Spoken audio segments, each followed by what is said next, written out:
On her office supplies, she's 87% used so far, so she's going to kind of move some money around to fix that problem in the treasurer's office. The assessor has had some of the road department employees and the parks employees have been paid out of Gwen's budget because they were miscoded. And so we will be fixing that. Julie has fixed the GL codes in Cassell, and we've gotten it straightened around, but now we need to straighten around the money. And Gwen was affected by that. Jeremy? She's also over on her office supplies, and she is fixing that problem with, you can see there's some other accounts that I need to just kind of move some money around. IT, the telephone is 100% used. We've paid 5 nines bills out of that account. Jeremy hasn't said anything. He's concerned about it at this point, so we'll just kind of keep watching that one. That's what we use for support calls, but we had the change of hours, so we had to rewrite all the scripts and have them redo it for everybody's offices. Oh. Normally we so don't even spend that $1,000. there. I've just been paying the rest of the stuff out of the general budget of mine. So that will stay at 100. Okay. Non-departmental, both subscriptions and memberships and also equipment, supplies, and maintenance are way over. I think last time we kind of talked, just keep watching that, and we would address that more third quarter-ish. We'll have a better idea at that time what we need to do there.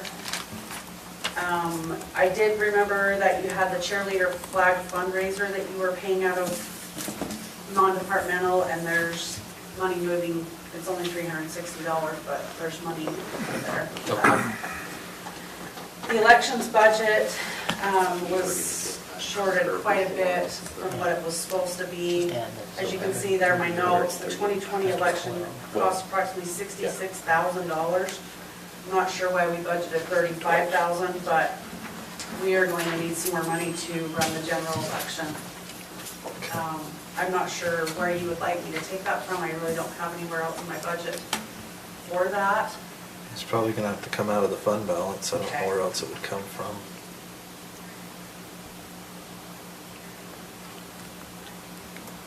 Okay. Community development, they're way over in some of their items. Poor Josh has been slammed, so I really haven't bothered him.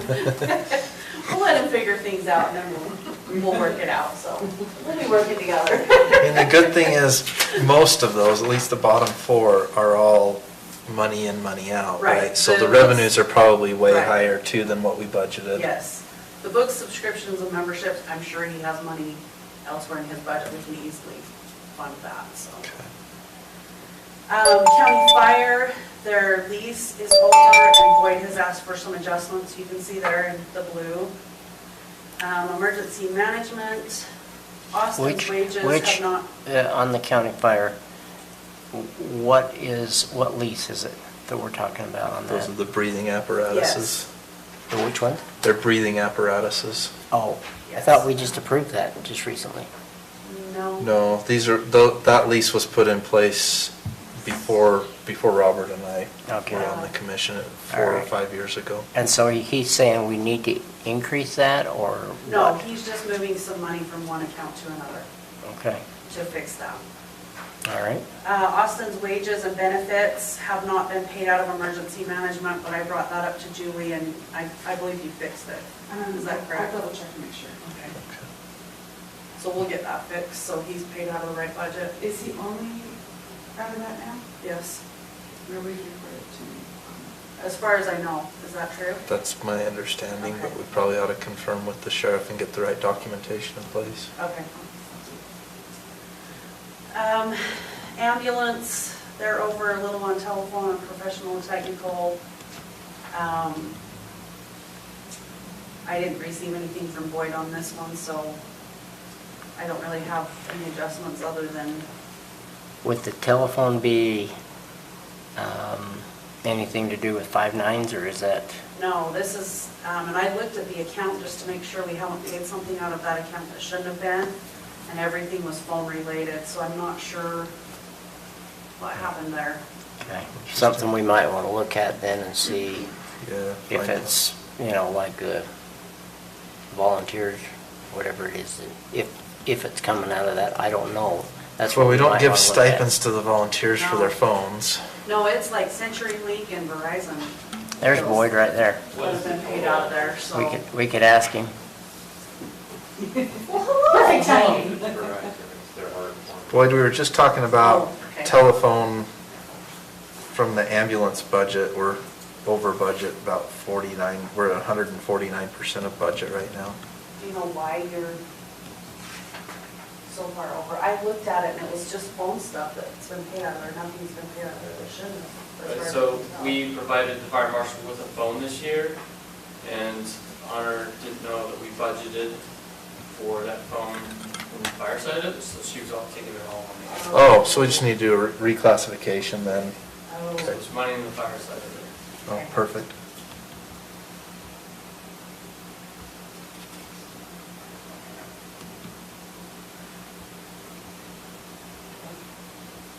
What about your professional and technical?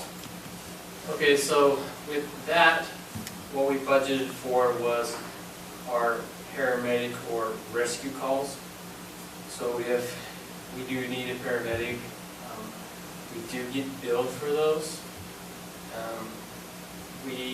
We get billed only half of what a normal billing is. So we created a contract with Weaver County and Roy for the rescues. So what they do is take an average of what we do a year, and then they break it down. And so I think we pay 55%, because we do bill for a rescue. If a person calls for an ambulance, we bill for our ambulance, and we also bill for a rescue, we bill for rescue. Now, sometimes we get reimbursed by insurance companies, sometimes we do not, so that's another equation they use. So they figure at least 55% of the time we get paid. What I did was I budgeted for 12 of them, so one a month. And I went back for years, and for years that was way over what we normally do. But the Mountain Green Fire District can also call for a rescue, and when that happens, we have to pay for the bill because they do not bill, because we're their ambulance provider. With the state of Utah, you can only bill if you transport. So lately, they've needed more rescues, so that's why that's up so high. There's no way for me to figure out budget-wise how many rescues we're going to need per year. So Do we know how many we've had thus far? I can go back and look. but- Over a dozen, it looks 12, like. obviously. It's double what I anticipated. Okay. So is that something we need to address with Mountain Green? Like, So there's I really no guess- way to do that, because in reality, you can't go to them and say, hey, we'd like you to make sure you need a rescue, because if they feel like they need a rescue, they're gonna call them They're gonna out, call them out. which is not a bad thing. I mean, no, it's not. if you were the patient, you'd want them calling if that was the case, right? Yeah, you would. So- And it is really their call, you know.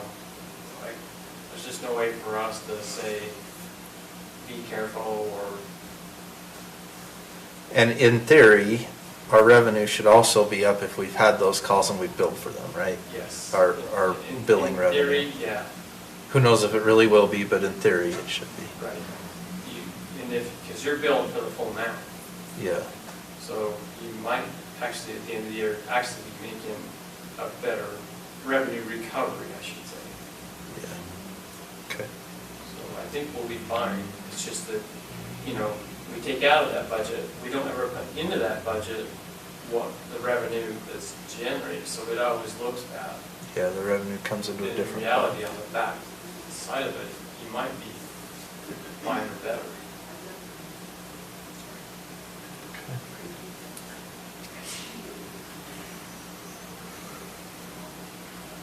Okay.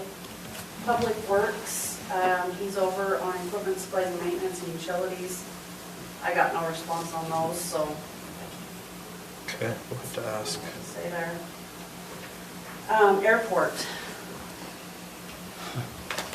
So did you understand my email I sent you yesterday? Yeah, how did we do Yes. so bad on it? Do you know what happened? Why did we budget $8,000? I'm just wondering if it was a misprint, or if we just Are we dropped a talking one. the county, the managers? Manager, yeah. Because that's all he expects to be paid. But yet it's more than what, according to So what's we've already been paid him spent. more than that this year. We've paid more than that so far. Because he has been doing, But if that's related to No. public works stuff, Yeah, that's what I'm wondering. The problem is he was GL coded in Cassell, under Brett's budget instead of the airport. So he hasn't been paid out of the airport budget at all. but he's been paid more than the total airport budget already? So has he been clocking hours, not just, No, he's not clocking in or out. it's just been his flat rate? Since I took over payroll, it was a flat rate. So- And he just gets that every 2 weeks. Did we just completely under budget for that? I'm not sure. Because typically, Because he came in and asked for just that, what it was. we usually do, I mean, that budget we haven't adjusted in a long time. It should have been the same as last year, I thought. yeah, Has he done a lot more? other than maybe the 5% increase. Yeah. Yeah, yeah, and that's what I remember, But because he came in. I know we he- didn't cut it, at least not intentionally. Is it the same amount as we budgeted last year? I didn't look back, I'm sorry, I didn't think to do that. Let's maybe look at that and see, and just make sure that we're not, because that's really strange that Yeah, we would have been. and then also, we may want to ask Brett how much of it's been going into, I mean, how much he's actually been working, I talked to Brett, he has done no work for Brett at all this year. not even snow removal? Nope. Then maybe we've got So something in coded Cassell, wrong. when you enter an employee, you put in snowplow driver, airport manager, whatever else he is for the county. And if you don't pick the primary position and do that right, it's gonna go with the first one, which was snowplow drivers. Gotcha. That's So we why were he's paying been him out paid of that Brett's budget. So I need to move money from the airport to pay Brett back for money that shouldn't have been taken out of his budget. Right. Yeah. So. The issue is when you do that, there's not gonna be nothing left to pay the That's rest right, of it's the gonna go year in in the that hole. budget. So is your intent for your airport manager to be an hourly employee or a flat fee? I thought, Is he supposed to be clocking in and out? Since I've started payroll, I've never received a timesheet from him. It's He's just been the flat thing that we've always done. Which is based on about 20 to 40 hours a month. Yeah. So are and- you fine with continuing with the flat fee? As far as I'm concerned, do you have any? Okay. well, But I don't want it to be at a higher rate than it's well, supposed to be. what I'm wondering is if that amount that we were paying him was supposed to have been for a month's pay, not every 2 weeks. That's just the way it was. Because that's where it would Let's have go, been. if you don't mind, let's go back and look at historical for the last year or so. Yeah. See what we Okay. budgeted, what we've Okay. been paying on the monthly basis, and then we can make a determination on that. I will look that up and send that to you. Okay. We'll figure it out. Okay. Class B road, over on signs, over on equipment, didn't receive anything on that one. Health services is over, I did some looking into that today. It looks like some of that money was 2021 money that was spent out of 2022, and Alex will be making, our CPA will be making those adjustments. So I think we're good there. It's Nope. just, we've got to wait for those adjustments to be made. The only problem is we've already closed the books for 2021, and if he makes an adjustment, that changes everything that we just went through. No, it doesn't. How's that? I can't explain that. Okay. Just trust me. Because that's what Alex told me, so I'm like, okay. Okay, I will. Okay, very last page is the insurance money for the wind and fire. Yeah. According to the calculations that I have in Cassell, we have overspent by, $200,000. yeah. And that's not including the trailer that we We just approved last approved. meeting. And yet he said that there was money, excess money in the account. He in there. disagrees with my numbers. Okay. So has he showed you any different numbers? He showed me his records, Yeah. but it doesn't match with what's in Cassell. So either we've received some insurance money that's been put in a wrong account, Which is or possible. there's just some misfigures there. So we need to get his numbers of the exact deposit amounts probably from the insurance, and then we can compare those to the And I deposits. believe he gave that to Casella. Kimberly and has asked her to look into it, Okay. however, she has been slammed as Okay. well, so. I just Well- wanted to give you a heads up, that's what I show so far. Until we get it resolved, maybe not, if there's any more expenditures from Yeah, there. no, I agree. Did you read through the budgeting and budgetary control sheet? It was behind. Yeah, I did. This is something that Alex proposed for me to propose to you, just kind of a budget policy that we will follow. Basically, we're doing this already. The only thing that I wanted to talk to you about is on the third, where it says modifying the adopted budget. It says transfers of unexpected operational appropriations from one expenditure account to another in the same department can be made by consent of the department heads. So basically, if I wanted to move some money around in my own budget, I could do that as clerk auditor. If Julie wanted to move some money around in her budget, I could do that at her request. Now, if I want to take the money from my budget and put it in Julie's budget, that's when it would come back to you folks. Are you okay with that? I like that. I like it except for one question Okay. on it, and that is if we have budgeted a certain amount in a particular area that was for labor, let's just put it for labor, and we had planned a certain amount, well, that didn't occur, and so because of that, now you're going to take that excess money that was for salaries and now put it into another budget. I mean, that's just something that could happen, okay?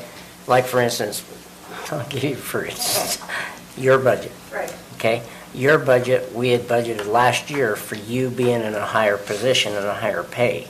That's correct. Not as a clerk auditor, but as an employee. So that extra $20,000 is sitting there. Now, do we want to take that money and put it in to cover some of these other items that we're talking about right here that you're over budget?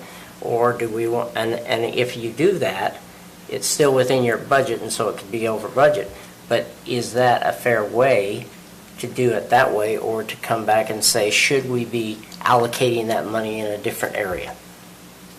Well, to be clear, it's really all the same thing at the end. Right, It all it comes is. out of the same pot. So in my mind, if a department head says, hey, I've got an extra $1,000 here, but I've got a shortfall of $1,000 here, and they move it over, Yeah, we're good, right? it's okay. Now, if a department head has an extra $20,000 and a $1,000 shortfall, they're gonna move $1,000 over, they're gonna have $19,000 left. Right. And at the end of the year, all of that's gonna roll into the general fund balance, or we could say, well, we're gonna take that $19,000 and cover the shortfall in another department, which to me is the same thing. So I don't know that it matters whether the department heads move money within their budgets. I think that's totally fine.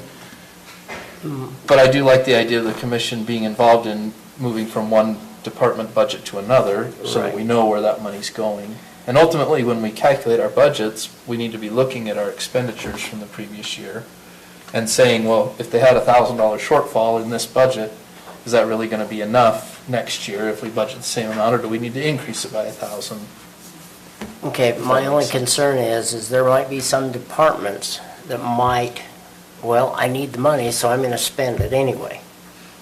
And so now they're over budget by $50,000, and so now we're gonna take from Leslie's department just to cover that one, and it doesn't hold that other department accountable.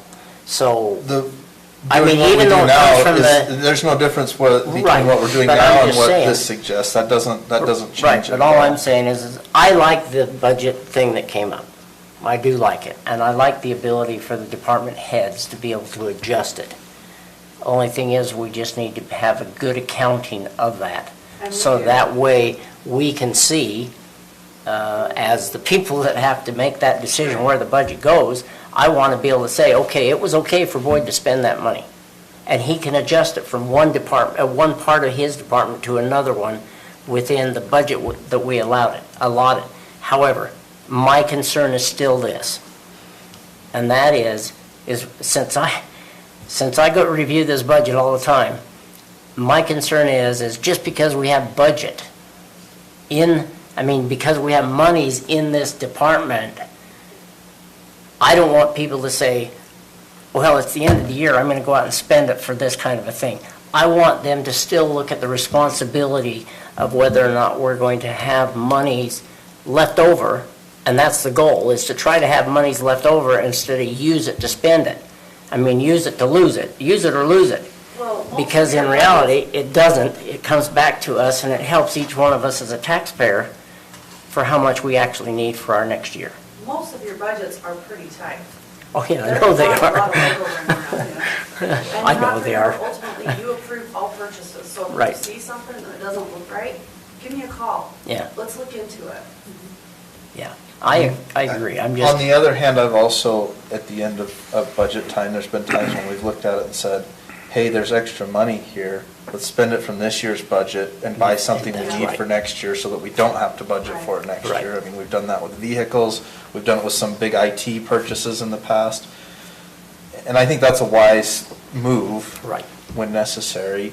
At the end of the day, I mean, we have to trust our department heads are going to look after the funds as well, because we don't look at every single item probably at the granular level that they do. right, Um, right, Wayne does. I do. I also wanted to say. Yeah, but even at that, he's not catching everything, I can tell you No, that. I can promise you I'm not catching everything, but maybe by the And time I finish this, I might. I mean, what I'm saying is I trust our department heads and our elected officials within their budget. We set their budget at the beginning of the year. I trust them within that budget to make wise decisions. Well, And I believe they do make smart decisions with our money. And I wanted to say too, if you look at everyone's overall budget percent that they've used, there's hardly anybody that's already over.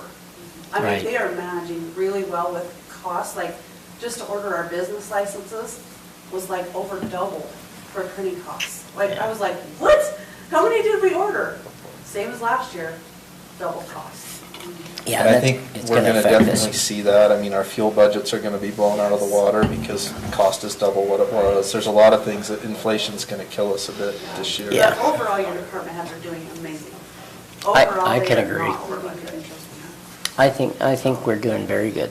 Yeah, I think this is a great Seriously. synopsis too of, how the process should go. And I like that. Do you want me to change anything? Do you like this? Do you? I think it works. I think the sentence that you point out could be clarified. Can be made by consent of the applicable department head in the singular. The Yeah, way it's drafted right now, you could read it as requiring the consent of all department heads. Oh, yeah, you're right. yeah, that's true, of the department head. Sorry, I made a lot of notes, but I didn't find that one. Thank you. Sure.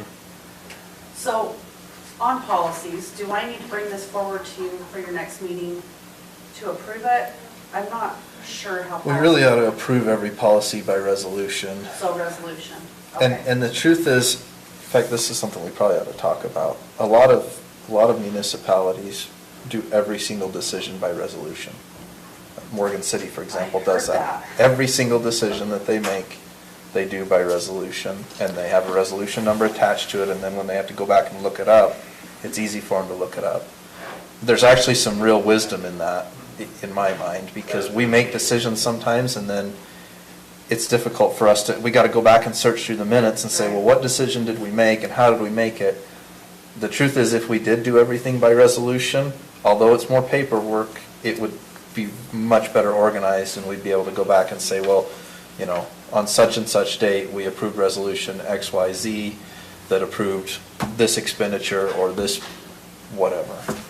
So I don't know, it's probably something we ought to consider and at least talk about and see if it's something we'd like to do. But certainly anything budgetary related has to be by resolution. Okay. Right. And anything that's related to our county code needs to be by resolution because it's a change in the code. At least that's my Ordinance. understanding. Yeah, so those would be ordinances, so it's a county ordinance versus a county resolution, Okay, an ordinance. but any amendments. And I don't know how you feel about that. I but agree with that. Maybe we ought to look I've into it and see. I've spoken with Ty Bailey at the city, and that was a discussion point that was brought up that makes a lot of sense. Just who's preparing those, I guess. I was gonna say, then we have the added cost of somebody else doing that, and I see our administrative assistant being very overworked, and I also see our clerk auditor being overworked, and I'm just, you know, where's it gonna come from? It's not gonna be coming down from sky saying, okay, you got this extra budget. I'm agreeing with you, it'd be nice to have. I don't think it should be an extra cost to us, to be honest. Yes, it's a time, It's time it would take some consuming. But it time, could save a lot of time on research. but I think in That's the end it true. would save time. You're right. And the truth is, once you have some resolutions together, it's copy and Yeah, it's paste. copy and You paste. drop in a new thing, you know, it's whereas the Morgan County Commission, blah, blah, blah, blah, blah, on this day decided this, we drop it in there, we It's put our done. resolution number on there, it's done. So it really should not be Yeah, an probably. extra time thing. It probably, and the truth is, what it would be is every time we prepare an agenda, we would prepare a resolution for each item that's an action item. And then when it comes through, if we approve it, it goes in the file. If we don't, it goes in the garbage, right? Because we don't, there's no resolution on it. So I don't know. For every action item? Yes. Yeah, it'd be every action item. Now, some of these action items might be land use related, in which case it might not be a resolution because it may be a code item, right? It might An be ordinance. an ordinance type item rather than Do you want us to go back to the a first of the resolution. year? No. I think we could start this moving forward if we wanted to, you know, and maybe it takes us a few months of tinkering around to get really into it and really hit it at the first of the year, but I think we ought to at least consider it. So like on our action items today, of those items, we would have to have a resolution for number 2, 3, 4, 5. Is that correct? If we pass them all? Well, and on 5, if we've got a discussion on this, if we expend any funds, then we do a resolution, but if we didn't, we wouldn't have anything. Number 3 is an ordinance for It's a a sales resolution. tax, which would probably be a resolution anyway, right? I think it's a resolution for the ordinance change. Should be. So it's not an ordinance change though, right? It's just a resolution to It's a adopt. resolution. To the- adopt The local sales the local tax, sales 1/4%. tax. So I think that'd still be a resolution. It'd still be, oh, sorry, it would be, you're right. Yeah, because we're not amending our code. Yep, you're right. We're just triggering. So yes, those would be the resolutions. And like item G, that's a public hearing, that would not be a resolution. Right. That'd be an ordinance.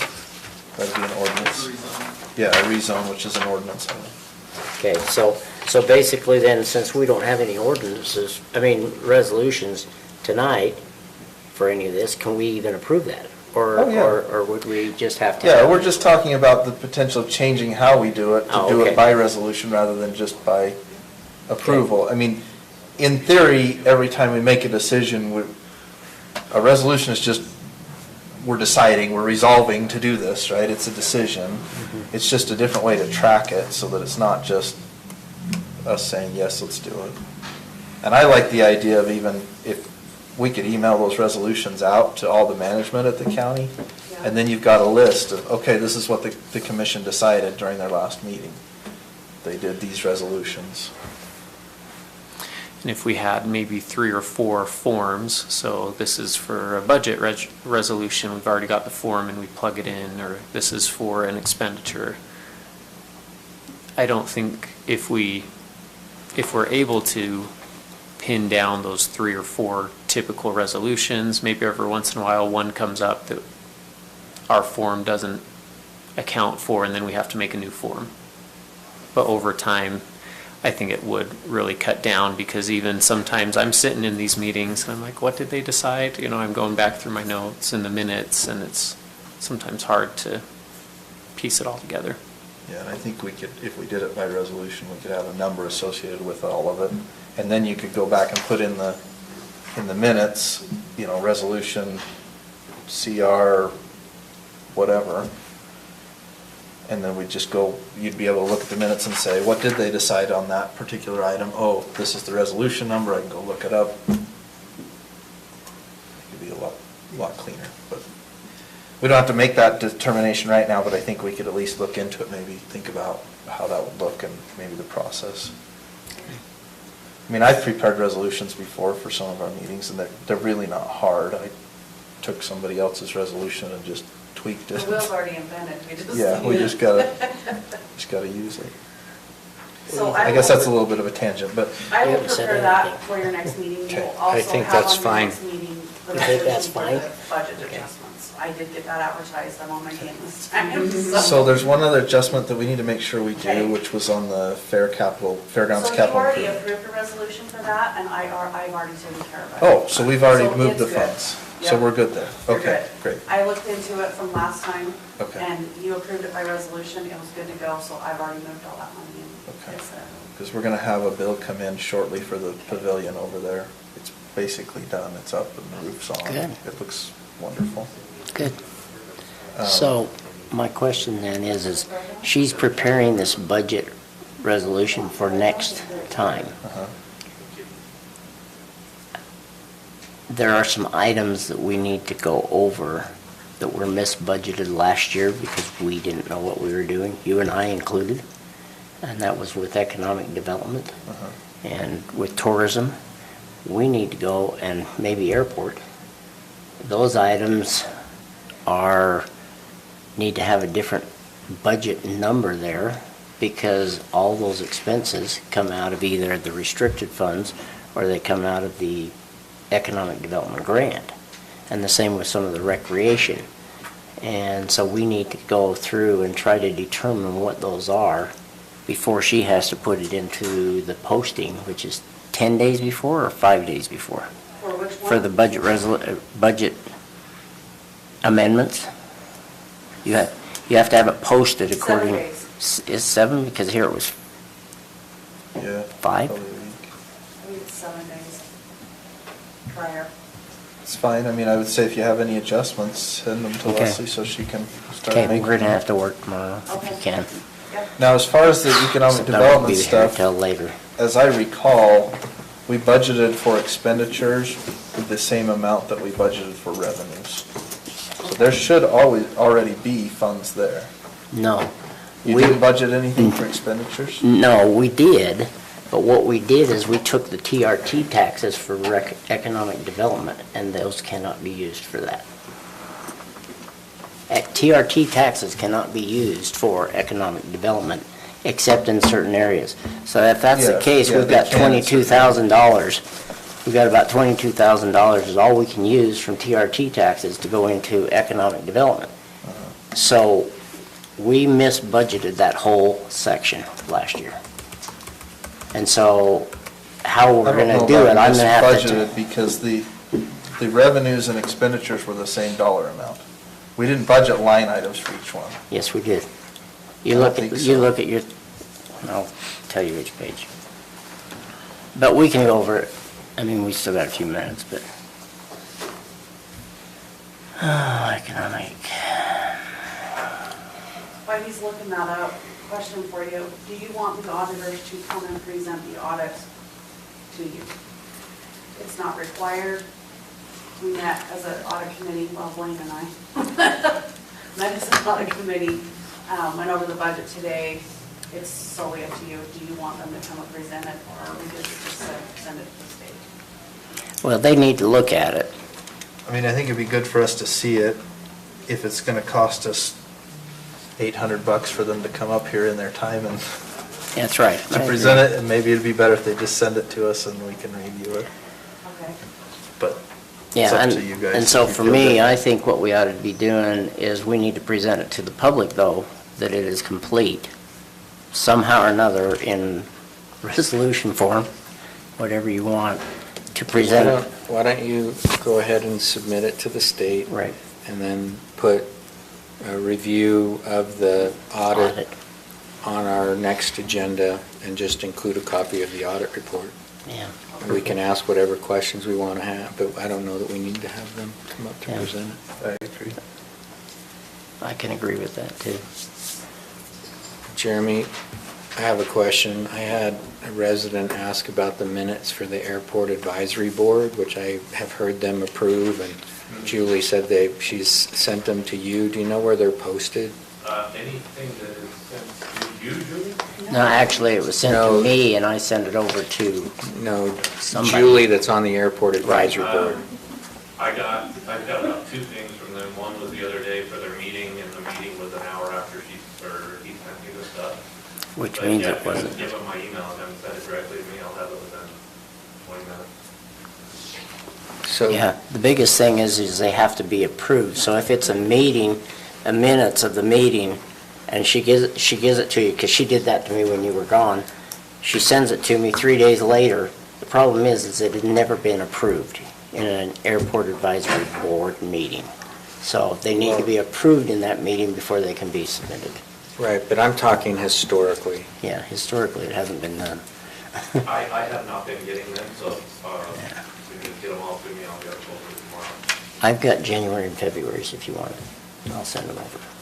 Yeah, go ahead and send them over. I just assume, I I just think went onto the January. website to try to find them because I thought they must be posted and everything. And that's it. That was at the time when we didn't know where we should send them. And that's what Jeremy and I have been doing, and Leslie's been going, well, I don't know where to put them, so now we've got, I think, with that all straightened out. And the I problem. just haven't been getting them. If Yeah. I can just get them, they will be done. Thanks. I can go through that, they're really good at getting them. Okay, here's what it was last year for the economic development. Zero within there, the 1% restaurant tax, that was our budget, 48,000. Transient room tax, 50,000. Tourism tax, 13,000. That's what it was the year prior also. And so, and that's on page, Yeah, I know, that's the That's the one. revenue numbers. but that's only for those areas, which is totally different than economic development. Yeah, we don't have We don't have the we didn't 200,000. budget a expense category for economic development, Right. which we'll have to do, but the good thing is there's a funding source that cancels that out. It Yes. doesn't come out of the general fund. Right, but now we're over budget because we're spending $200,000 a year from the grant, and yet we only have budgeted here 111. And that's one thing the audit just told us, was if we're gonna be spending 200,000, we've gotta have a budget of $200,000. You Yeah. can't, Which otherwise that's- we're over. That's why we make these adjustments. I mean, that's what we just went through, is all those adjustments to ensure that we're not over budget in certain areas. So, makes sense. Any other questions for Leslie? Jared, do you have any I don't. budget I items? won't be in until the afternoon, okay, because I've got another meeting, 2 meetings. Okay, perfect. Thank you, Leslie. Appreciate it. A lot going on. Okay. Any other work session items to discuss before we take a quick break, and then we'll start our regular meeting at 5? Can I ask one thing that pertains to this? Sure. I don't know what I did with my papers, but I think I did it to you guys. I wanted to ask if I could have Judy continue only for once a week, just through the summer. She will be working another job. She started the project for me to research Nadine Smith, which this project has been started, I think, 3 different times by different HR people and never walked all the way through. And she has, we went down to the basement trying to find all the records, and she got a good start on it, and I just really like her to come back and finish that project so we can get that done and over with, and no more HR time is taken for that. So that would be the first thing I would have her do. This, of course, would come out of the over $10,000 that's left in my wage money. And she would, like I said, would be 5 times 6 hours. That's once a week. And just she would be done before August 25th. And that would be the main focus, and then the rest of it would be projects that she could help me finish up before she's done. So she did a wonderful job and got everything completed with the filing that needed to be done, all done. Such a relief. You know what the total cost for that is? I just realized I hadn't done that. Let me figure it out. It's 16 at 6 hours a week. Yeah, probably for 5 At weeks. 14 out. That's 30 So hours. it's another 420, I think. Yeah. Basically, it's the same as what I already asked for. It's just that when she started that project and I saw how good she was doing and how she can think for herself and you know, put it all together for me, I just thought, oh my gosh, what a blessing it would be to have her help for one more Yeah, project. $420. I don't have an issue with it if you guys are good with it. And I don't know if I need to bring this to you, I just did it out of respect, but it's wage money that I was asking for, so that's why. But with what we just talked about, I probably wouldn't have to bring this to you, but I felt like I needed to. I'm fine with it. Yeah. I'm fine with it. I don't have an issue with it. Yeah, I'm good with it Yeah. also. Thank you. And it's just an administrative item, so we don't have to have a, yeah, Thank you. okay. And then I didn't think we'd have time, so I've got something to put aside, but we'll do that another time. Okay, no, that's totally fine, yeah, actually, that worked out just about perfect timing-wise. Yeah. Okay. Okay, we'll break for just a couple of minutes from our work session, and we'll move into our regular meeting again at 5 o'clock.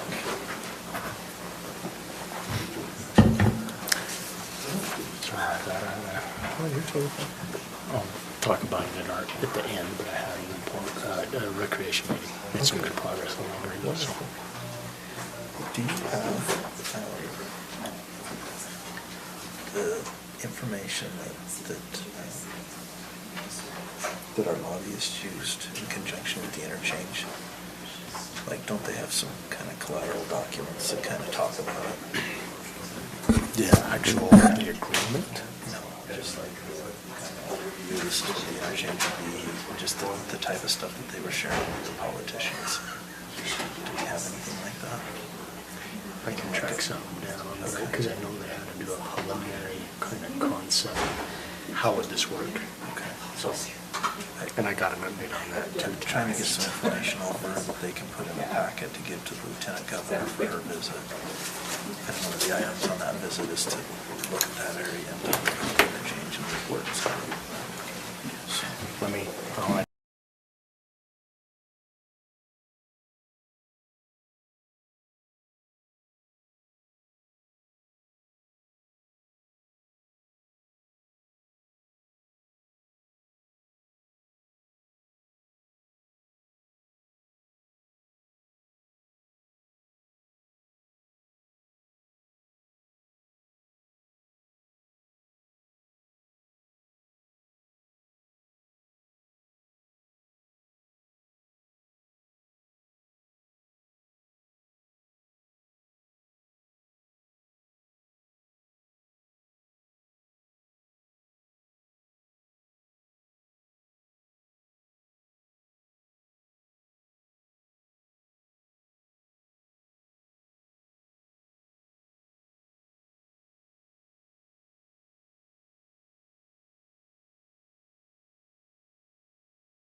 All right, welcome to the Morgan County Commission meeting, July 19th, 2022.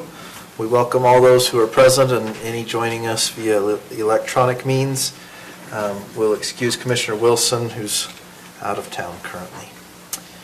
We will start with an invocation or moment of reflection and then the Pledge of Allegiance. And I've asked Commissioner Fackrell to please take care of that. Our dear Heavenly Father, this evening we're very grateful for the opportunity which we have to be here in conducting the business of our county and to be able to do those things which will be great for our county. We, in particular, ask Thee that Thou will bless us as commissioners, that we may be able to make the right decisions for the benefit of the residents of this county and those that want to be here in this county. We are very grateful for our country, for the opportunity which we have to be free and to be able to make decisions that can benefit the whole nation. We're grateful for the blessing of having our country be a whole country that may be able to sustain itself. We pray at this time that our leaders that are in the nation will please make this country free and continue to. We are grateful for the residents of this county that are concerned about everything within it and the things that are happening. We ask Thee to guide us this night with Thy Spirit, and do so in the name of Jesus Christ. Amen.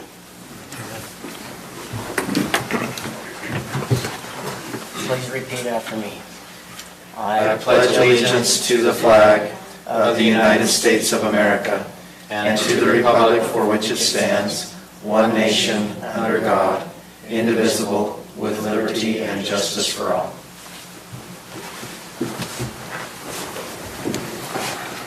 Thank you very much, Commissioner Fackrell. We will move to our consent items. First item is approval of the July 5th, 2022 meeting minutes. Are there any updates to the minutes? I did receive a little from Gary. There was the very last statement when we adjourned. There was Commissioner something moved to go into closed session. Did you get that one, whoever that was? That was the only question I had. Well, listen. Because I can't remember who it was. I'll go back. Do you have that on your notes? What's that? You have it? I don't think I do have that. Okay. Anyway, that was the only thing I noticed. There was, Did So, we get which commissioner moved to go into closed session? Yeah, that's what. Okay. so on item 4, Sergeant Stark's comments, it's just, it should say move to approve, not move to approve.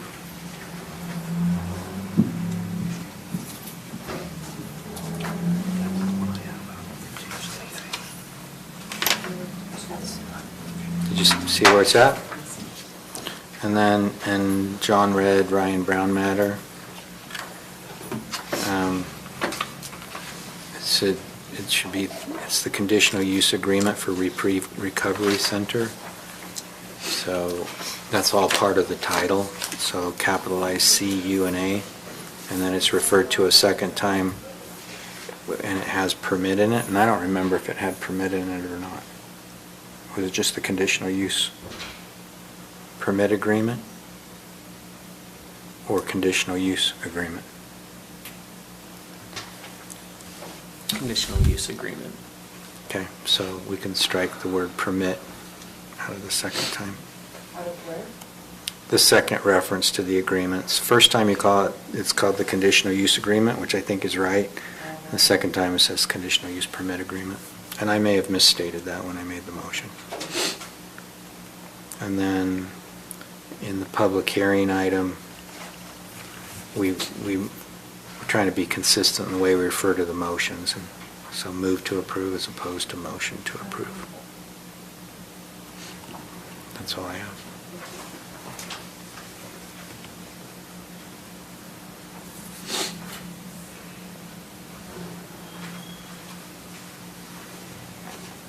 Okay. I'll Any make a other? motion to approve the minutes with the changes noted tonight. I'll second. Okay, we have a motion and a second to approve the minutes with the updates as made this evening. All those in favor? Aye. Any opposed? Motion passes. Thank you. We'll move to consent item number 2, handbook sections approved or discussed at our last work session. This is the Morgan County Human Resources Payroll Policy Practices, the Human Resources Nepotism section, and the Personal Relationships section. You guys Correct. signed them for me, so Okay, read it again. I thought we had discussed taking out and putting a limit on the amount of time to have the expiration of the compensatory time. No. You've got the total maximum they can get, but it doesn't tell us when it has to be used by. Okay. Talking the 80-hour The section. 80 hour, yeah. So when was that? I don't remember that. Within a It's a year minute. after Be used it's- within Was 1 it? year. I think Yeah. it was within 1 year. I'll fix that and then have you re-sign that one. And then I thought we had taken out the rate, the compensatory time would accrue at a rate of 1 to 1.5 hours, 1.5 hours. I thought that was just regular straight time. After the And that was in, I thought you guys that was wanted 7C and D. to- Because you can't take away the 1.5 if it's overtime you pay for. Yeah, it was, because it was overtime, we decided it was okay if it happened to be overtime. We also decided that there's probably going to be very rare occasions when that would occur. We don't have a lot of folks that work overtime. That's my recollection as well. Okay, all right.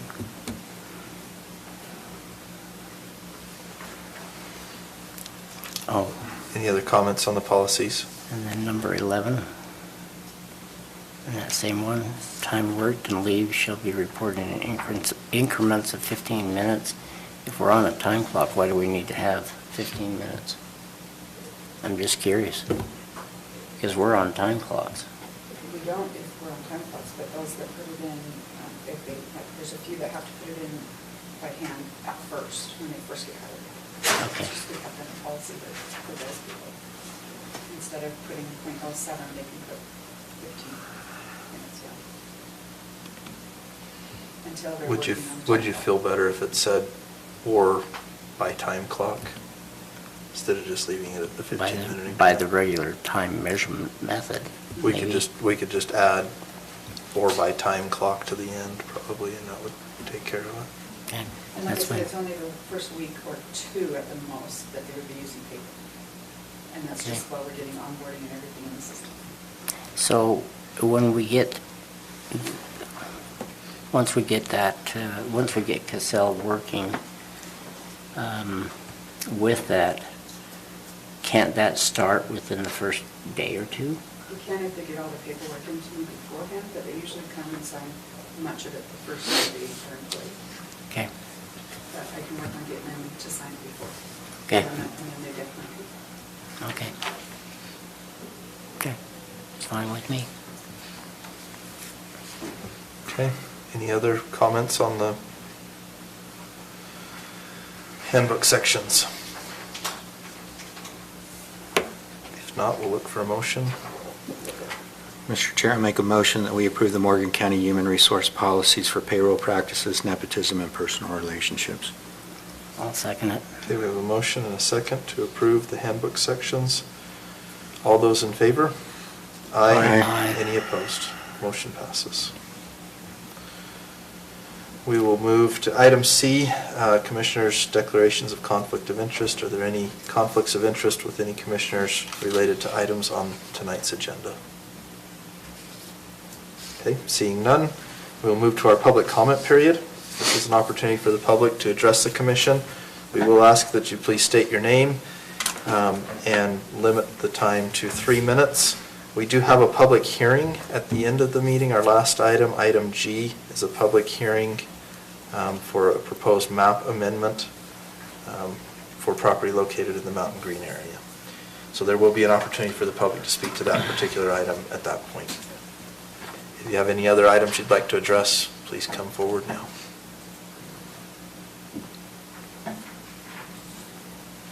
Okay, seeing no public comment, we will move to action items. Action item number 1, Alika Murphy, discussion decision of proposed preliminary plat for the Wasatch Peaks Ranch subdivision phase 2.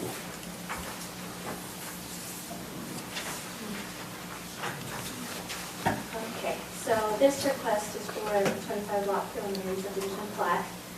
It's located in section 2, 10, 11, 14 of Township 4 North, Range 1 East. The parcels being subdivided consists of 127.77 acres. I believe in the staff report it says 12,400. I believe that's overall, but for this phase, it's 127.77 acres. That will be subdivided into, well, they'll be divided into 25 single-family lots. Sewer and water utilities will be privately owned and maintained by Wasatch Peaks Ranch Water and Sewer District. Road and fire protection services will be provided by Wasatch Peaks Ranch Road and Fire District as well. The development agreement was approved on October 30th, 2019. And so this plan is consistent with the uses and layouts required by the DA and the NCC standard. The Morgan County Planning Commission reviewed this plan on June 30th and recommends approval. They have provided will serves for Rocky Mountain Power and All West, and this on them. And they do have a WPRUD will serve letter for the specific phase, which was required per the last planner's review. Yeah. Any questions? What is a WPRUD? The W before the PRUD? It's just the name of this particular district. All right. So it looks like, I just want to make sure I'm understanding the plat correctly. Yeah. Are these lots with building envelopes shown on them? Is that what that is? Yeah. Okay. Yeah, the little shapes in between of the building. And then, what are you doing for public utility easements within the lot boundaries? There don't appear to be any shown. And maybe none are required, but typically you'll have a PUE around the perimeter of each lot boundary. Now you've got, these are big lots, and so you've got your building envelopes, and I'm just wondering. Okay, go ahead. Hi, my name is Brian Messeroff. I'm with WPR. Thank you for allowing me to speak tonight. The utility easements are currently serving each of the home sites at the right-of-way line, which is along the road. Mm-hmm. So that's where each homeowner will make their connection. And so that's, yeah, the utilities are being provided. Okay. Now, I understand sometimes it's good to have some that run between the lots in case you need to go somewhere else, but Yeah.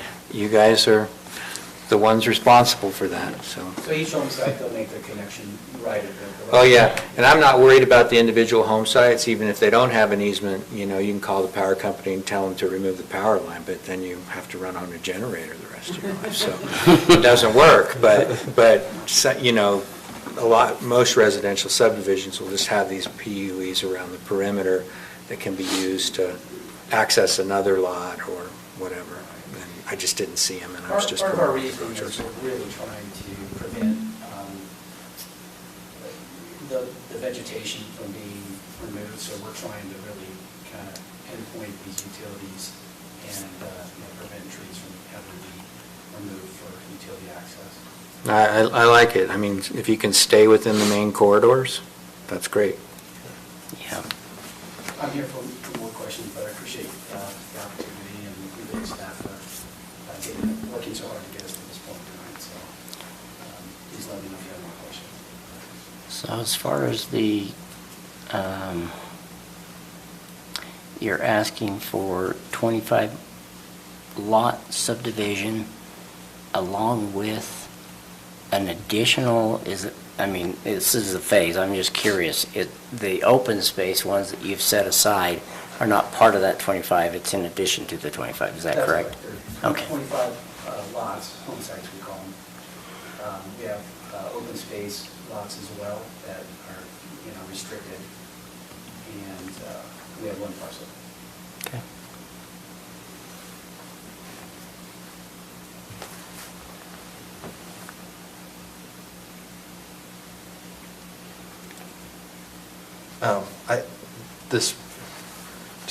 I guess out of curiosity question, well, I guess I can kind of see it here. I was trying to see exactly where that second phase is, but it's kind of hard to see on our, Yeah.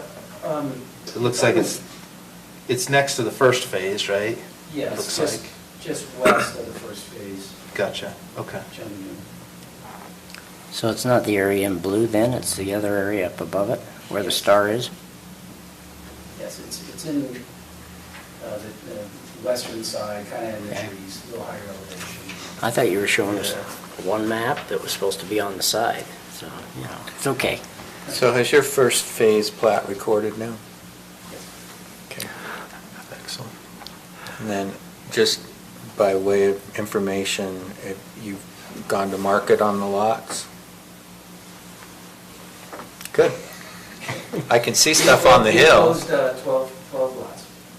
Closed on 12 lots, Yep. but the others are under Yeah, we have under contract. under contract for the rest? Process, yes. Because I heard they were Not all sold. Okay. That's great. Well. So this is preliminary for Plat 2A, so the final for Plat 2A will be coming forward soon. Okay.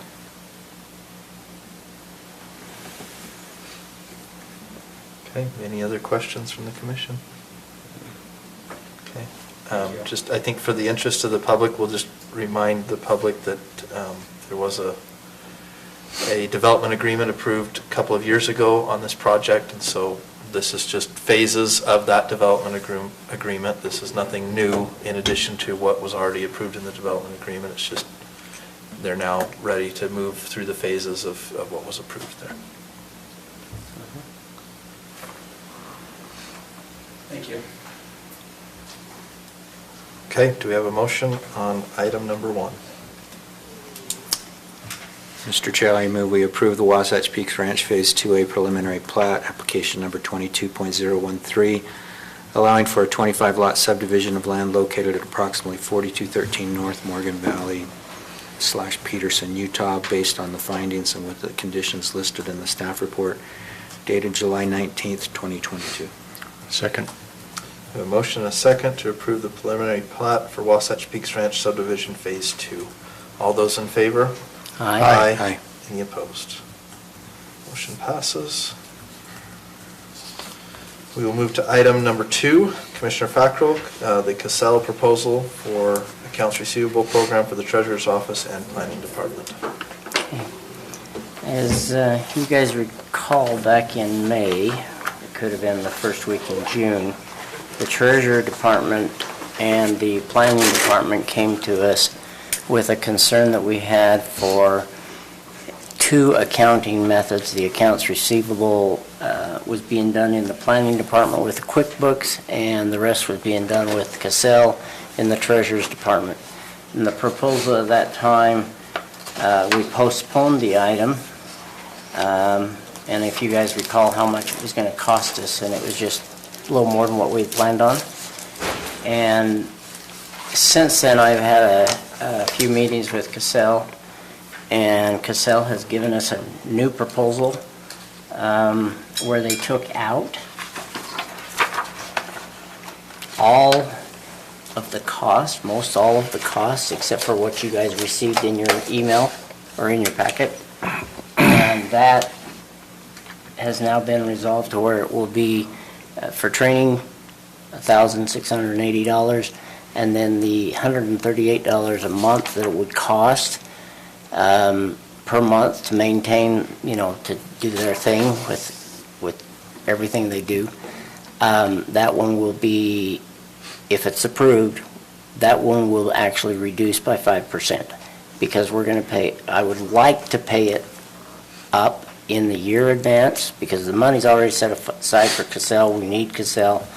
And so if we can save over $1,100 approximately by doing this system, it will be a benefit to all of us in the county too. And so I'm requesting that we are going to have to do a budget resolution or budget adjustment to be able to pay for this all up front versus having it come out monthly.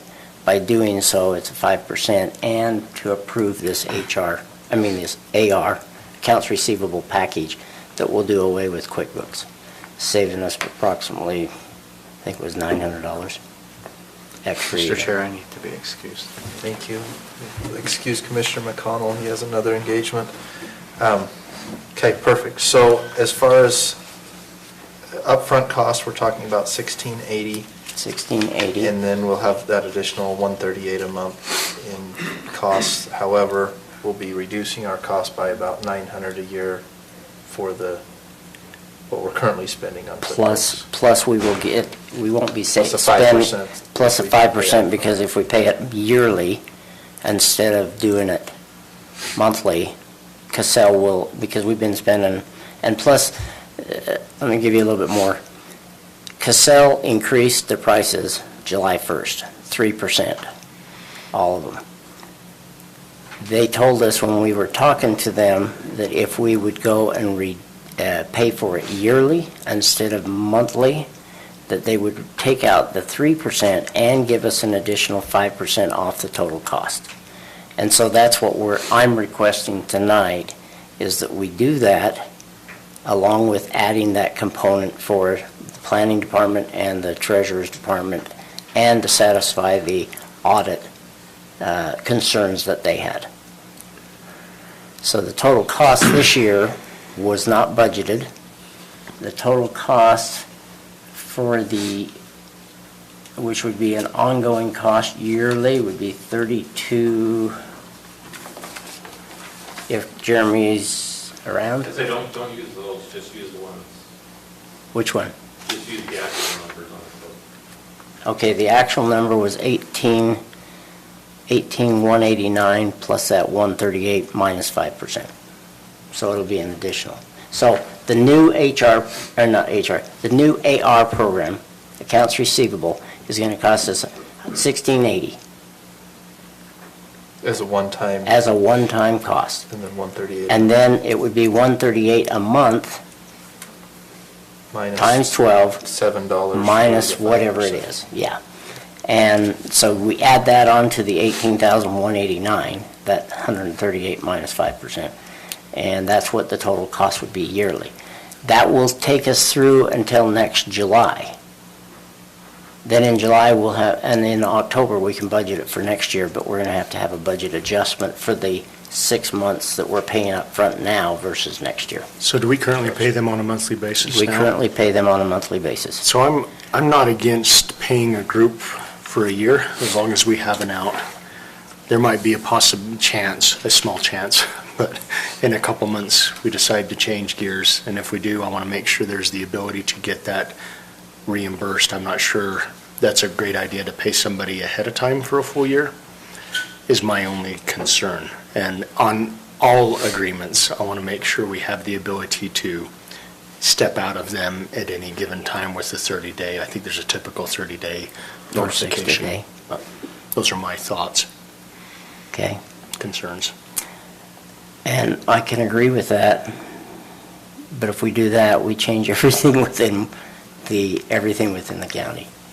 In other words, the books, the bookkeeping and everything would be changed. I don't think. No, that's not what I'm saying. What I'm saying is this Oh, actual this- contract, Yes, we need to make sure and say that at any time, we can we can give a notice, and then we can terminate the contract. We got to have the ability in every contract to terminate a contract. That's a concern. Okay. Because I don't know if we do now or not. That's just a concern. I don't think we do now. I don't Okay. think that this one's been around forever. And I don't unless, think I we guess, have that. Cassell software and services are the only software and services that exist. But- They're not. Okay. Then I don't know. That's I don't just know. What do you good think? standard practices. Right. What do you think, Garrett? Why does it have to be paid up front? Just to save the money. Oh, That's all it is. That's where the And 55 I mean, comes it's basically from. the 3% increase that we would have been paying monthly, and we're getting a 5% discount also, which is a total of 8%.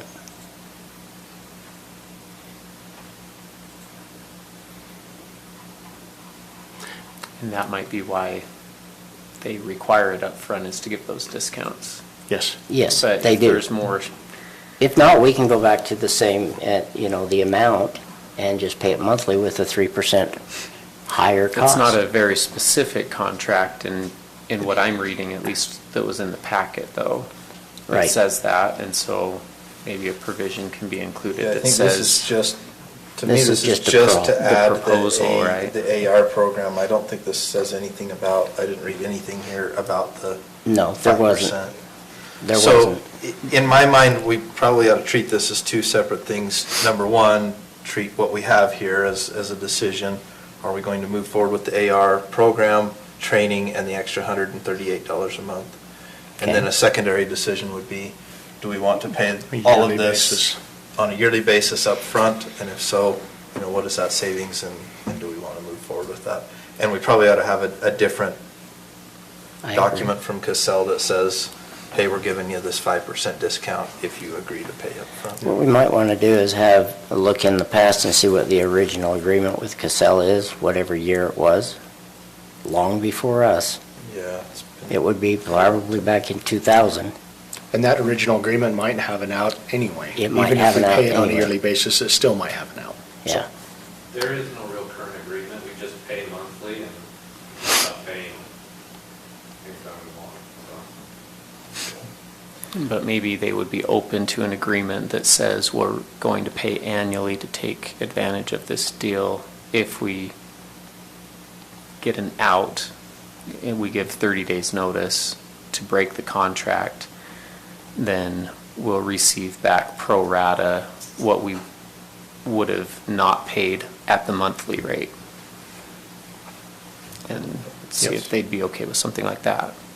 Yeah. I'm Because sure then they if would. we're only 2 months in and we've already paid for 10 more months, well, we get paid back, but we have to pay that extra 5% for those 2 months that we used it that year. I like that. I like that. Okay, that's fine with me. So I think for tonight's purposes, let's maybe vote on what we have here, and then we can work on the 5% deal as a separate item. Is that acceptable?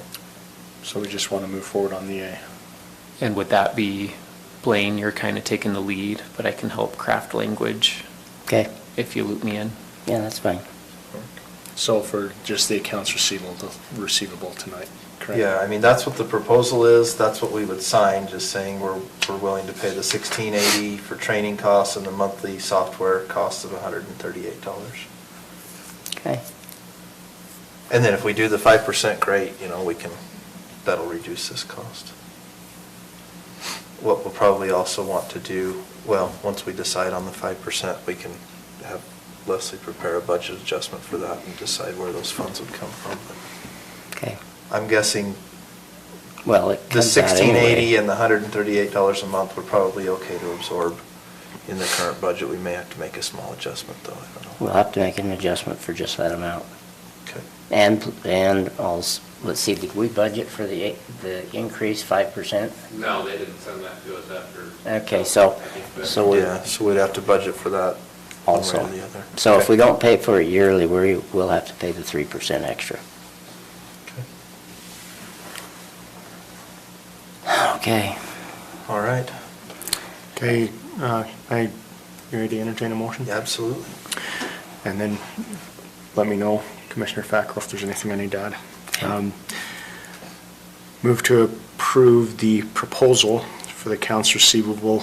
Let me read it real quick. Accounts receivable program for the Treasurer's Office and Planning Department as presented to us tonight with review and approval of the agreement by our county attorney.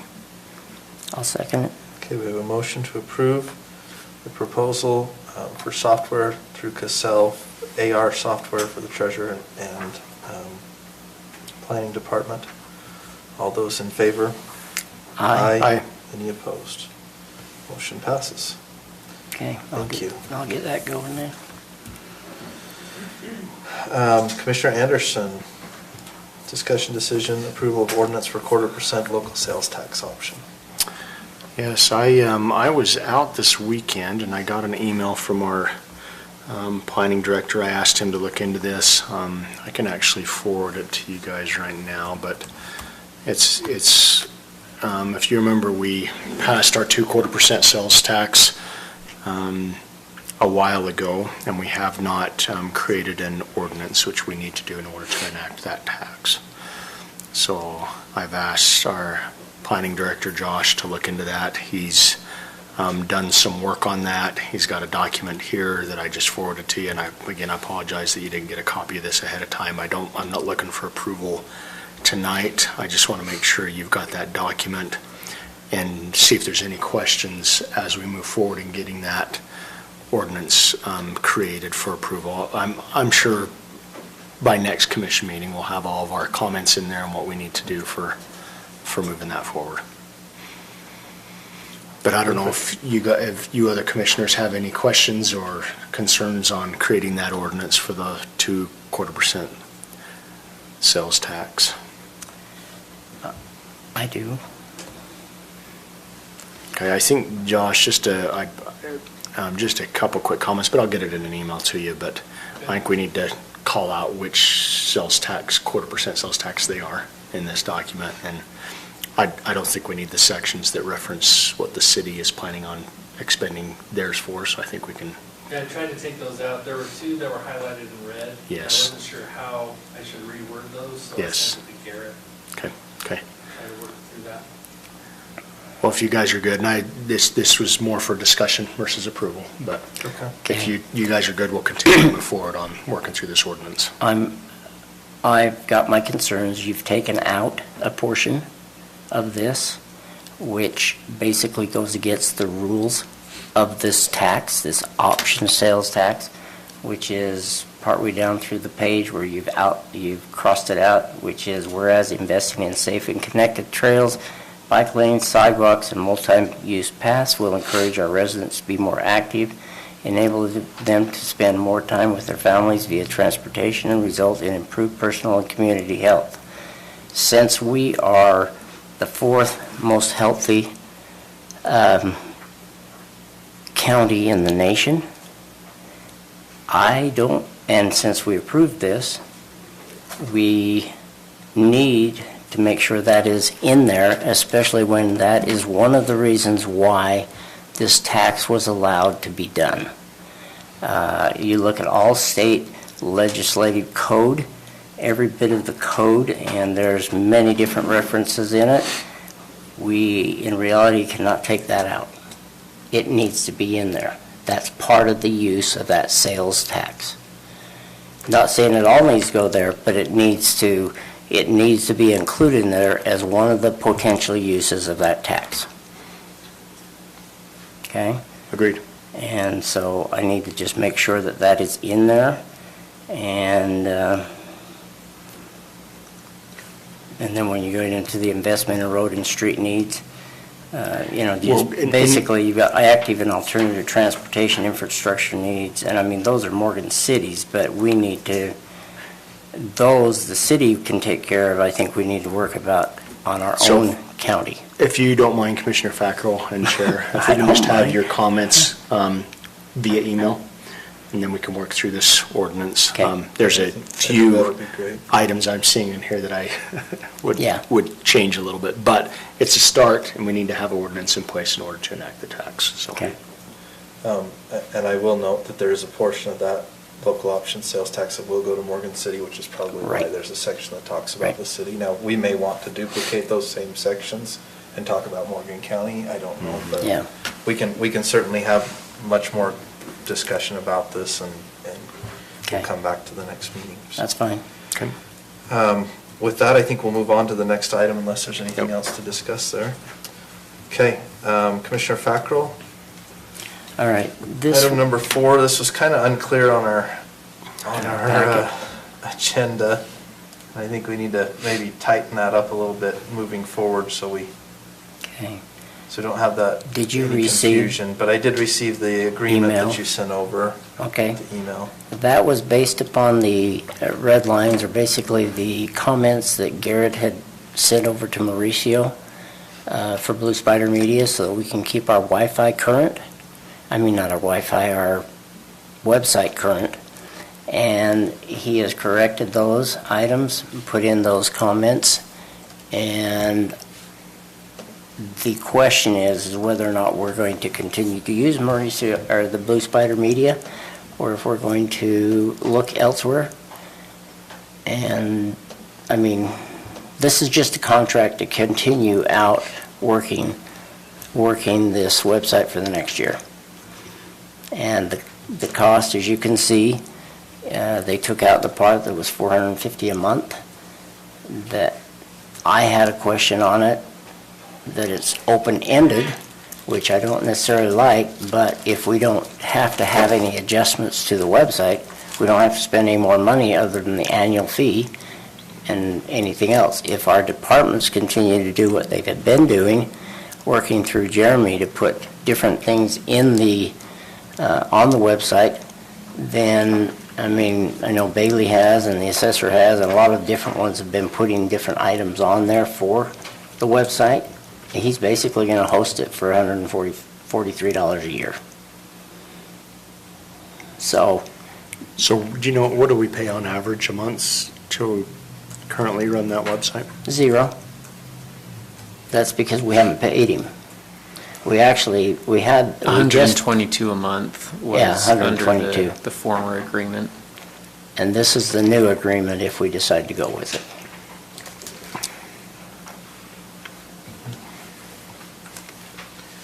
And there's a 60-day out here, so Right. it's not locking us into a long-term agreement. Right. But 2 paragraphs later, it says 7 days, so Oh, does it? I had made that note that we'd probably want to make that consistent. Okay. Big thing is he doesn't want to continue to work on doing our website if, we're not going to be paying him.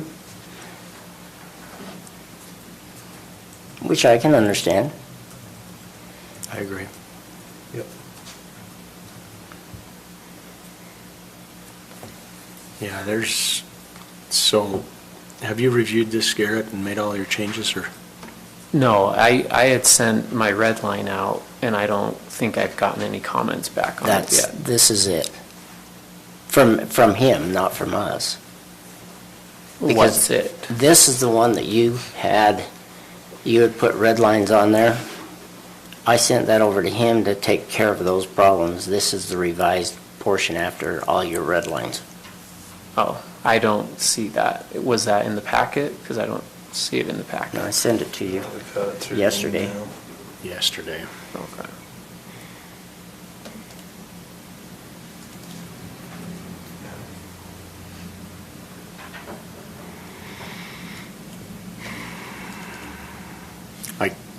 Depending on the changes, I just want to make sure that Garrett's good with it before we Yeah, and I can agree. approve it. So Sorry, I missed that. I suppose we could do this one of 2 ways. We can either postpone it until he has opportunity to review it, or we could approve pending his approval, whichever route you prefer to take. Or neither, if you don't want to. So when you say, because it's not questions he would address, it's questions the commission would address. Those were the Based on questions. my red line. Those red lines that you gave us were the questions I sent over to him to correct if he wanted to have any kind of potential contract with us. So he changed it from a flat fee to 45 per hour. That's right. That's right. Instead of us spending the flat fee of 450, he put it the other way, but there's no limit, so that worries me too.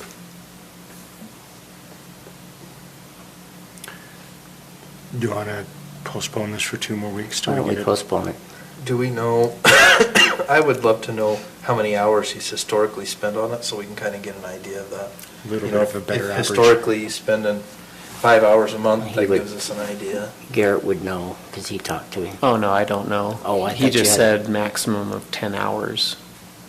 a week. He didn't I give mean, a me an month. estimate. The prior contract just said up to. Which is the same cost, right? $450? No, the former Versus one was- $45 an hour for 10 hours, it's the same amount, but. No, yeah. Well, the prior, The if we prior were, wasn't. if we were using up to the amount per week, then it would be as low as $9.50 an hour, or as high as $3.80 an hour if we only used them 1 hour a month.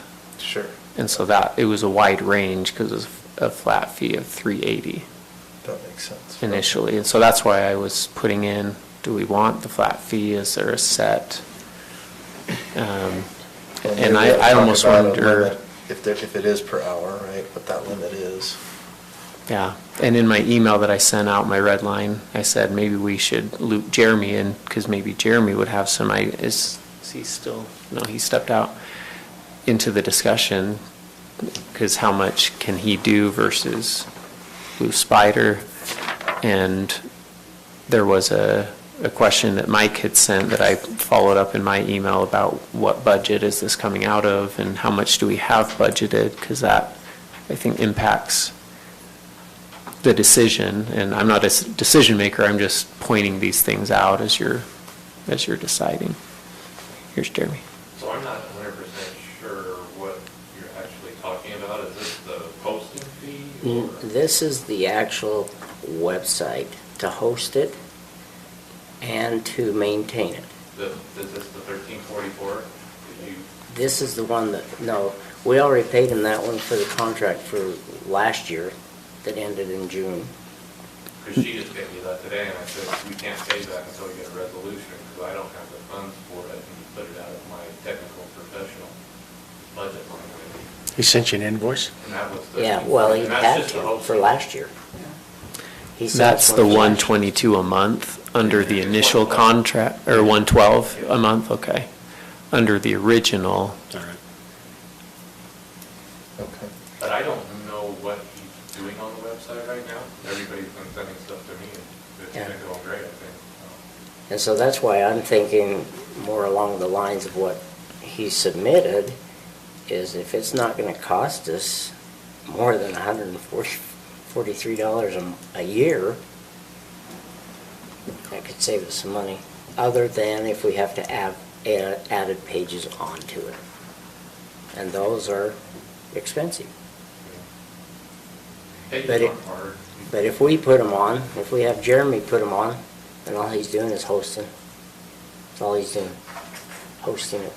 and so for the 143, that's the new annual cost. But let's say that there's something that Jeremy needs help with, well then, that would be 45 per hour to get that help, and maybe that, I think that's reasonable. Yeah. So I don't have an issue. I just thought the original one said it's going to be, here's your fee for the $380 a month, and that's whether we're using them or not. It's $380 a month. And I didn't know where that was coming from, or if there was a justification, or if we had an idea, because it could range from $9.50 an hour, which is pretty low, up to $380 an hour, or more if we're not using them at all. All right. Makes sense. So what do you think we should be doing? Anything? I would suggest that we go with, just if we need to talk to them, it's $45 an hour. Because 99.9% of the stuff that we need to do, we can do quickly and easily. Okay. If there's some huge page that has to have something special, then we would definitely want to bring them back in. For, like I said, 99.9% of the stuff I can do it in a few minutes, and it doesn't cost us anything, so.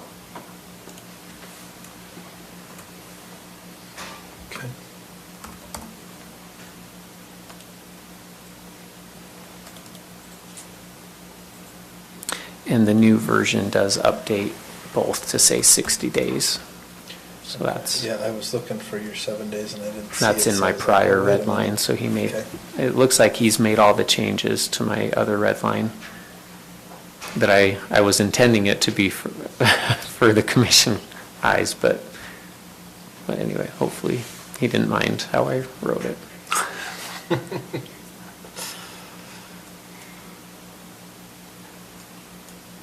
Okay. Other than that, I think it looks like he updated all the questions I had. So, For whatever it is, we'll need to bring a budget resolution in next time. Well, do you want to just postpone it till next time, then we can do both the agreement and the resolution at the same time and get it all approved, or? No, I think we could. I'm thinking we ought to just approve it, because the budget resolution, I mean, we've got last year's. That's the thing with the budget resolution we have to do is for last year. This is for this year current, the current year that we're working on. The 1344 that we got the bill for is for last year's work that we've never paid him for, and that Garrett and he worked out it based on the contract he had in his office. It was based upon that that's what we owed him for last year. Oh, And so this year is just, it's a budget, I mean, the budget resolution is for what we spent this year because we didn't pay it last year. That's all it's for. So it's going to be in a budget adjustment of $1344 into his budget. And then the $143 for this new contract that we'll owe him this month. So I just want to make sure we're clear. When you say we didn't pay him, did he bill us, or did he? Is this He the billed us first? quite a few times throughout the year. And we didn't pay his And bills? we didn't pay him because Why? we didn't have a contract. Okay. Until after Garrett looked for it and found the contract. And when we got the contract figured out, he sat down with Mauricio, and Mauricio worked out he and Mauricio worked out the details, so that way we paid him according to what the contract said. Okay. which we did get a really good deal, because his typical fees are that $450 a month, not the $112 a month. And as I was, he was really good to talk with. I just said, well, typically in contracts you pay, and until something new is signed, you pay what you entered it under, which was the $112, and that's what got us to the $1344 rather than the $9,000 or the other invoices And so at a new rate. And so now we're trying to get a new rate based on his current fees, which, if we need that extra help, is $45 per hour, which would be more in line with the industry standard than the deal he was giving us prior when he initially started. Yeah. That makes sense. Okay. So, I mean, if you guys are Do you wanna willing. make- do you wanna make a motion? Sure, I'll make a motion. I move that we approve the Blue Spider media contract for this next year between July 1st and next June 30th of 2023, according to what has been presented to us. Second. Okay, we have a motion, a second to approve the contract with Blue Spider Media for our website hosting and maintenance. All those in favor of the motion? Aye. Any opposed? Motion passes. Okay, item number 5 was for ARPA discussion. I do not have anything new, but we have put it on the agenda just to keep it kind of in front of us. So we haven't had any adjustments since our last discussion a month ago. Are there any comments or questions, anything you'd like to discuss? Yes, and maybe you can help me with this, Jared. The city did get approved. I think they got approved for a 1.5 million gallon tank, for storage tank for water, which they had requested earlier and was denied. Now they went through a different source, and I understand they got it. We had requested money that we would support them $100,000 towards that, cost of $3.5 million to help them so that they could negotiate, getting that grant. So. Do you know where they got the 1.5 from? Do we have any documentation? I don't have any of that, so, think we have to we'll get just that need to and then follow we that can- up Mhm. and find out for certain, and then go And- from there. Yeah, and I agree, and we did agree to that, and I like that moving forward. I would also add that if they're not getting enough funds to get the design done and get the construction done, then we need to know a little bit ahead of time so we can reappropriate that $100 if that's the case. Economics deals with the relationships between. That's Siri talking to us? So that's similar to, well, I don't think we've actually done it with any of the adult funds like that, but I just want to make sure that it is actual project, that it's going to happen, and if Right. it's not, we just need to get them back in enough time to reappropriate them. Right, right. And I don't know if we have received the other funds yet, and Leslie's not here to ask. I will have that discussion with her tomorrow and to see whether or not we got the rest of the funds, so we can get it appropriate. Perfect. Anything else ARPA related before we, excuse me, move on? Okay, we'll move to item G, public hearing. This is a discussion, public hearing and decision. Proposed map amendment of approximately 34.83 acres from RR 10 to R1-20, located at approximately 6700 Trappers Loop Road in Mountain Green.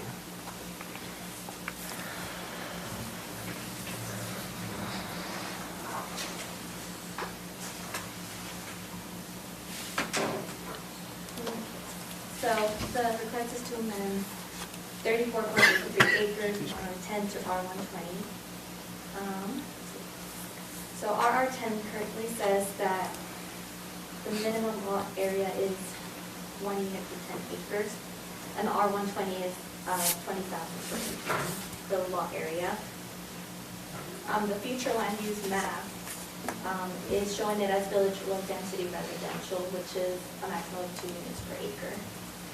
And currently, there's an area to the left of those 34.83 acres that is zoned as R120. The applicant doesn't want to deviate from the general plan. And for the last meeting, they mentioned that they were in talks with water, sewer, and UDOT.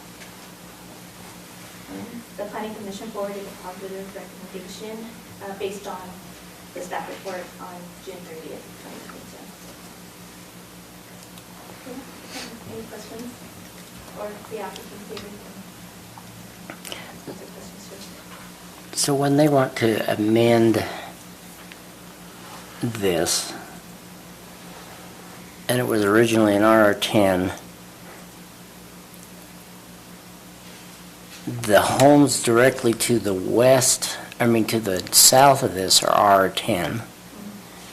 How is that within the scope of the general plan that this is the way it was supposed to be? Well, general plan has it as village low density. Is That's that, what the applicant was, yeah. is that what the Future new, land use map the has future land use? Yeah.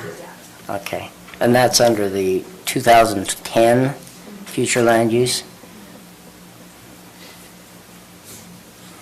Okay. Yeah, that's roughly the same density as, it's Rollins Ranch that's right there, isn't it? Yeah. No, it's Trappers Point. Or Trappers Point, sorry. Trappers Point. Transfer, yeah. Now, Trappers Gotcha. Point has open space around it. Is this one gonna have it too? If you end up with an R120, I'm hoping that it's not gonna be built homes all up against it, and I hope it's got some open space. Otherwise, we're gonna have. I do think we have standards and procedures for I know, developments but I'm that just- come I'm in just- that we follow, and Before I go and approve anything, I'm not gonna do anything unless I know what. you could add plans are. wetlands, you could add grading, you could Yeah. add utilities, you could add traffic, you could add, all of those things are associated in our ordinance says, hey, you gotta follow all these steps, is my understanding. All those things that you just mentioned are handled through the subdivision process. We have subdivision section that outlines the submittal requirements for preliminary final plat, which deals with the grading and drainage, the streets and water, sewer, all the utilities and things like that. What you're hearing tonight is a rezoning. So you should be looking at, is the proposal in line with the general plan, the vision of the general plan, yes or no? Is there zoning similar to what is being proposed in the adjacent area that would be a good argument for why this is a good rezone? And does it meet the intent and the goals of the general plan as well? So the circulation and the open space, those types of questions will be those should be handled during the subdivision process. Because we don't have a plat, he hasn't given us a plat yet. This is just strictly rezoning a piece of property from RR10 to R120. So if it was in the future land map, and yet it wasn't in village low density as it was, I'm just trying to understand it. I was not on the planning commission before, so I'm just trying to understand how we're taking, you know my thoughts. I think most everybody knows my thoughts. I don't want to have subdivisions next to each other, which makes us a big, huge city and if we rezone it, are we doing a disservice to the people of that area? So can I have my thoughts to that real quick? The years that I've done this, I actually really appreciate the fact that we have planners. Right. I'm not a planner, I'm an engineer, and we sometimes have discrepancies on things. But I appreciate the fact that we have general plans. I appreciate the fact that the general plan is run before all the public. The public comes in and has their input. And then the general plans previous to us, but the general plans are approved. And a general plan is the foundation of what should be zoned. So when you have a general plan, it typically doesn't say, here's the existing zoning. It actually never says that to a degree. It says, here's what we plan to do moving forward. And here's what we would like to do as a community. We would like to have village areas. We'd like to have some areas where we have MU 160. We would like to have other areas where we have R20s. But so that process has taken place. So I don't want to speak for what happened back then, but the processes I've been through with general plan, I appreciate the work that goes into it for the general plan discussion to happen, for them to say, hey, this is where we think these size of lots should be. This is where we think these size of lots should be. So to have it be consistent with the general plan, I think actually is a good thing versus being inconsistent with the general plan. So those are my thoughts, Commissioner. So to add to that, the general plan is not an entitlement document. It provides no entitlements whatsoever. It is it's a document that you are to use. It's discretionary, to be perfectly honest. You don't have to follow the general plan exactly as it's written. It's supposed to be general in nature. It's supposed to generally cover the land uses that you want in certain areas. The general plan, if I remember correctly, 2010 defines each of those, the village low density or the agriculture, things like that. One of the things with your 2010 general plan, which is kind of, they tried to carry over into the general plan that it wasn't adopted, is a one-for-one. And you really shouldn't do a one-for-one with your general plan. Your general plan designations should account for several types of densities that could go in certain areas to provide some flexibility to the property owners themselves. Okay. Just have questions, though. In short, the general plan does call for this type of zoning in the area. It calls for village low density. Village low density, which is why there's a small subdivision to the back of this property. Well, I don't know if you call it the back, to one side of this property that was recently approved for this exact zoning R1-20. Yeah. So Because it met the general plan. typically in R120, 20,000 square foot lot, you're not going to get more than 2 dwelling units per acre.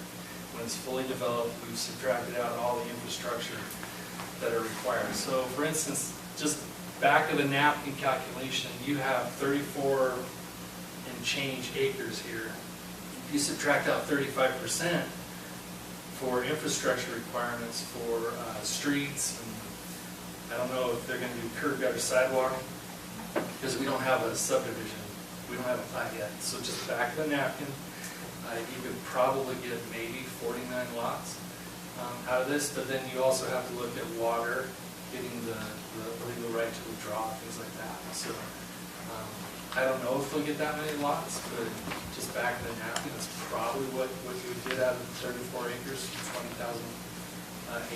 20,000 square foot lot. Okay.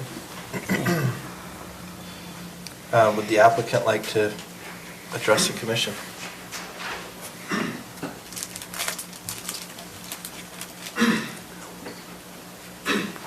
Good evening, Greg Day with CW Land Company, 1222 Legacy Crossing Boulevard, Centerville, Utah's our office. I appreciate your time. I think the discussion's well-founded. We just want to follow the general plan. As we've been working in the community, we worked with the Warner family. They're actually an adjacent neighbor of ours in another development. And we want to work with them on this property. We want to do 20,000 square foot lots. Josh's assessment's pretty accurate. I think we'll get a little bit more than 49, but I don't think we'll quite get to 2 units per acre. We've already commissioned, just for the benefit of the commission, we've commissioned a geotechnical and geologic study as required by the ordinance that the county has, particular to that area, because it's of a heightened concern, I think, in that area. They dug a lot of trenches. We'll have that right up next week. Preliminary finding shows we won't have any problems like they do north and to the west.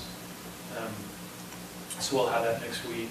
We've spoken with the water company. As with a lot of developments in that area, we're going to have to do some large improvement projects in order to service this. For this one, for example, we'll have to bring a water line down Trappers Loop. That water line will solve some problems that Trappers Point has dealt with in terms of water circulation, water quality, so it'll be a benefit not only for this development, but for the surrounding. The other thing to be aware of, we've talked with UDOT about access. We've had our pre-application meeting with them. There are specific rules in order to access Trappers Loop, different things that we're going to have to build for safety reasons, turn lanes, acceleration lanes, in order to make it safe. It's not prohibitive to connect to Trappers Loop as long as we follow their respective standards. They've already given us that preliminary go-ahead. Is there any questions about those that I mentioned that the commission has or that I can speak to? I didn't really prepare a presentation since we're following the general plan as was previously outlined, so I don't have any sort of exhibits, but I'm happy to verbally give you any information. Thank you. Let me know if you have any questions. Thank you, Greg. Okay, with that, I'll look for a motion to go into public hearing. So moved. Okay, Okay, we have a motion, and a second to move into public hearing. All those in favor? Aye. Aye. Okay, we are now in public hearing for anyone who would like to speak to the commission regarding this particular agenda item.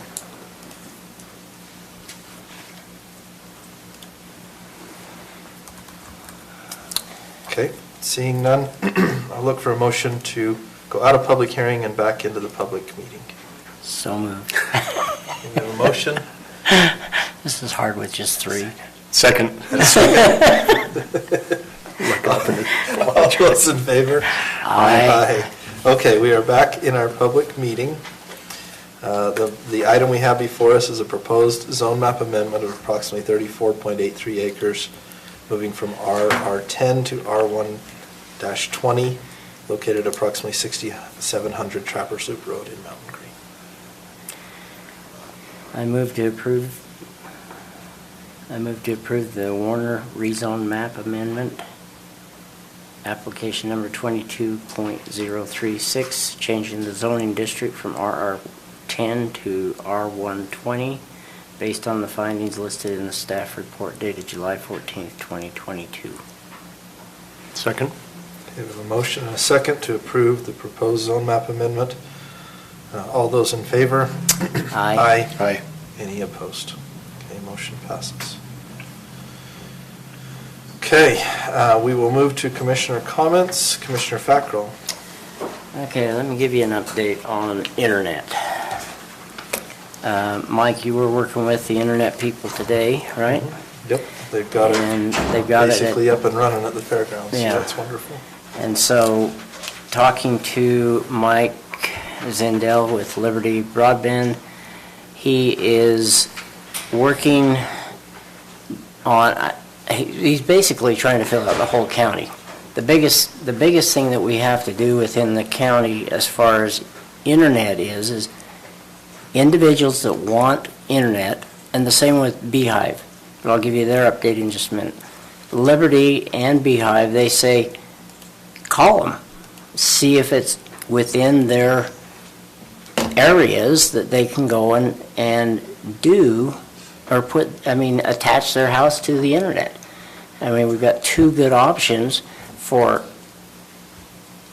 a 50% of the county.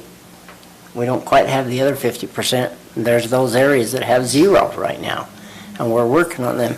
But if they want it, make sure that they call Liberty or Beehive, ask them, and then I'm going to request also that if the public does that and you get an answer, well, we're not in your area yet, give me a call, because I'm keeping a list of all those that want internet so that we can get it to them.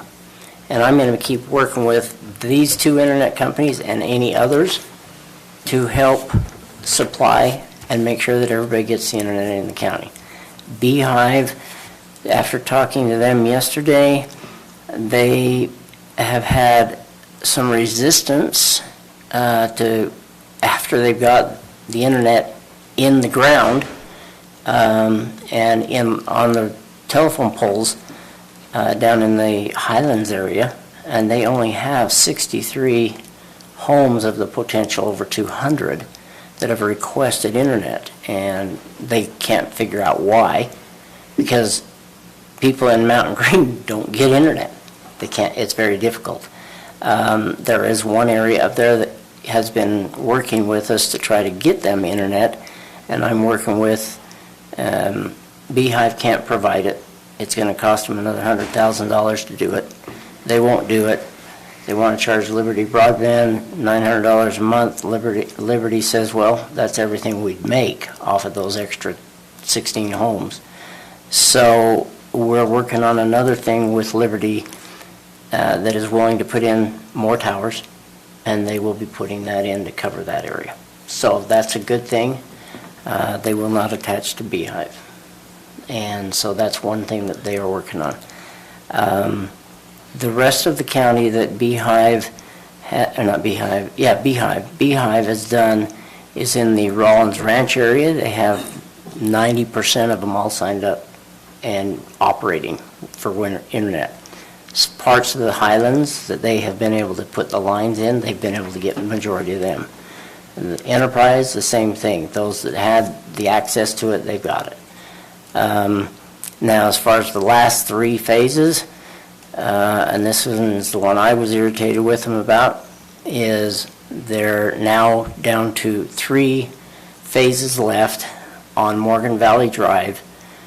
Their phase 1 is in the northern end of Morgan Valley Drive. The middle section is another section. I don't have the exact parameters where it's at. But that's in phase 2, and then up towards the Porterville side, or Highway 66, is the last phase, and they expect by October maybe to be completely in. And then they can start asking for sign-ups. So phase 1, they're going to send out. They're going to send out notice to people that can get it put in. I got the costs, if anybody in the community is watching or rewatches this, but the costs were what they originally had said. The internet pricing for them was, for a 100 megabyte plan was $60 a month. Their 1 gigabyte plan was $99, $100 a month. And then their $300 installation. And then they can get TV if they want also. So just to let you know that that is available in those areas. And Liberty's prices are Liberty broadbands are from 35 on up, depending on how much you need. I'm happy with my 60 that I'm getting. So anyway, that's the update on that one. Now, as far as you guys got the information here earlier, at least Mike did, the audit is completed. The first time it's been completed in a long time. The auditor from the state of Utah, or assistant auditor, says Morgan County last year did the audit the earliest they have ever seen it, which was in September, October. And this year we're getting it in July, August. We're up a whole lot of time. And it was due June 30th. So we are ahead of schedule from what the past has been, but it is completed, and we will be submitting it shortly. And, oh man, what else do you want to know? That's about it for now. Okay, thank you. I had just 3 items to cover. Number 1, Lieutenant Governor will be visiting Morgan County on Wednesday the 27th. I'll send out more information about that, but we've been invited as a commission and also the elected officials to meet with her. So looking forward to that. We'll be visiting a couple of businesses in the community and a couple other locations. We'll send out an itinerary. Morgan County Fair is coming up very, very soon. Kickoff to the fair is on the 30th of this month with a parade. There is a volunteer sign-up that's available online. I texted that out to the commission, but feel free to forward that on to anyone, and anybody who's watching, if you have a desire to volunteer at the county fair, we would love to have you.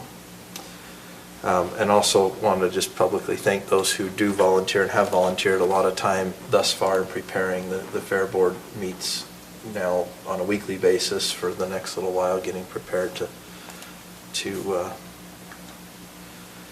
put that fair on.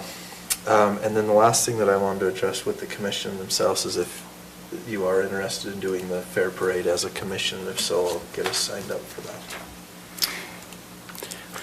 I will. Are we riding on something? Are we walking? I've got a truck you can ride on if you want. I'll take the truck or the fire engine. I can't let you ride on the fire engine because my kids have called that one. But I do have an old truck we can use. As long as you let your wife drive it and you're in the back with us. I'll drive it and one of you can sit up front with me and we'll throw candy.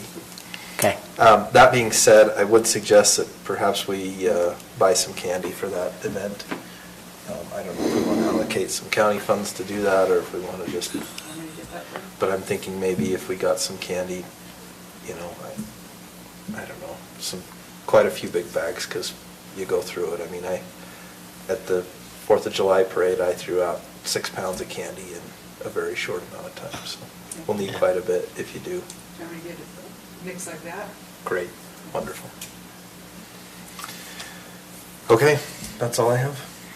I've got a few items. I've just forwarded you the response I got from UDOT. Commissioner Fracker was copied on this because we had a meeting about it with them a couple months ago, but they did do a study at the intersection of Trappers Loop and Old Highway. And currently a signal, it's called a signal warrant study, but a signal is not warranted currently. So I just want to make sure you guys are aware. I know there was a concern there on that possibility. So I forwarded you that. If you got any questions, we can continue talking with Rob White there at UDOT. Another item, I've got a little gift for you two to look at, and we've got to make some decisions on these coming up. But these are... Oh, this is our historical marker. Historical marker coins that hey, that's really were done cool for us. We probably have, I want to say, oh, that's right, sorry, 300 or 400 of them maybe. And so I want to maybe, and administratively in email we can also do it, but just discuss on how we want to distribute them and what that looks like. So, but just wanted to have you look at that tonight. And that was from the grant, right? Yes. Okay. I had a recreation department meeting today. There's just a couple items haven't made any decisions yet, but just wanted to make you aware of what we're looking at in that recreation department. I'm having Lydia do research on local recreation departments that are of similar size. All of her research she's done up to this point, she's not done yet. All of them use a percentage or portion of the general fund to fund their recreation, which we currently do not do. So we're looking into that and seeing what we can do there. We're also looking at we'll bring up the ramp tax and what the definition is there and what we're able to use that for. We just want to run the recreation department similar to how other entities are running theirs as much as possible. We've got an agreement with the school also on the usage of their fields, the usage of their courts.